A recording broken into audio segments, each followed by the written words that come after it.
کبھی آپ نے سوچا ہے کہ ہر زمانے میں طاغوت سے ٹکرانے والے کو غدار کیوں کہہ دیا جاتا ہے؟ جب بھی کوئی زمانے کے سٹیٹس کو چیلنج کرتا ہے، زمینی خداؤں کے سسٹم کو چیلنج کرتا ہے، تو اس کو ایلینیٹ کر دیا جاتا ہے، اس کو غدار کہہ دیا جاتا ہے، تاکہ سوسائٹی میں اس کو فالو کرنے والا اور اس کی آواز کے ساتھ دینے والا کوئی ہو ہی نہ۔ ابراہیم علیہ السلام نے جب وقتی زمینی خداؤں کو چیلنج کیا تھا کہ اپنے فادر نے ان کو پوسٹ کیا، اس طرح اللہ تعالیٰ نے قرآن میں ہمیں صاف فرما دیا کہ تم میں سے ایک جماعت ایسی رہنی چاہیے کہ جو امر بالمعروف و نہی عن المنکر کا احاطہ کرتی رہے۔ تو آپ ان جماعت میں سے ہیں یہ نہیں، یہ آپ کو فیصلہ کرنا ہے، لیکن زمانے کے طاغوت کو چیلنج کرنا اور ببانگ دہل اس کے خلاف آواز اٹھانا ہم میں سے ہر ایک کے اوپر فرض ہے۔ اگر آج میں اور آپ نہیں کر رہے اور ہم مر گئے اسی حالت میں، تو ہمیں اس حدیث کو فالو کرنے کا موقع ہی نہیں ملے گا۔ برائی کو ہوتا ہوا دیکھو تو ہاتھ سے روکو یا زبان سے روکو یا پھر دل میں برا سمجھو، جو کہ لوئسٹ ترین لیول آف ہیومن ہے۔ آج کے دور میں پاکستان میں رہنے والے، پاکستان سے باہر رہنے والے پاکستانی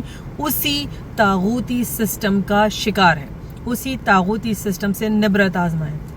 تو اگر آج نہیں بولے تو یہ طاغوت آپ کو ہی نہیں، آپ کے اندر نسلوں کو بھی اپنے اندر ہڑپ کر لے گا، اور اس کے بعد شاید کسی اور میں ہمت ہی نہ رہے۔ بزدل والدین کی اولاد بزدل لیڈرز کے اندر پل کے بزدلی پیدا ہوتی ہے اور بزدلی بڑی ہوتی ہے۔ آج آپ نے بہادری کا درس اپنی اولاد کو دیا تو کل آسانی آپ کو بھی ہوگی اور آپ کی اولاد کو بھی ہوگی۔ سوچئے گا ضرور۔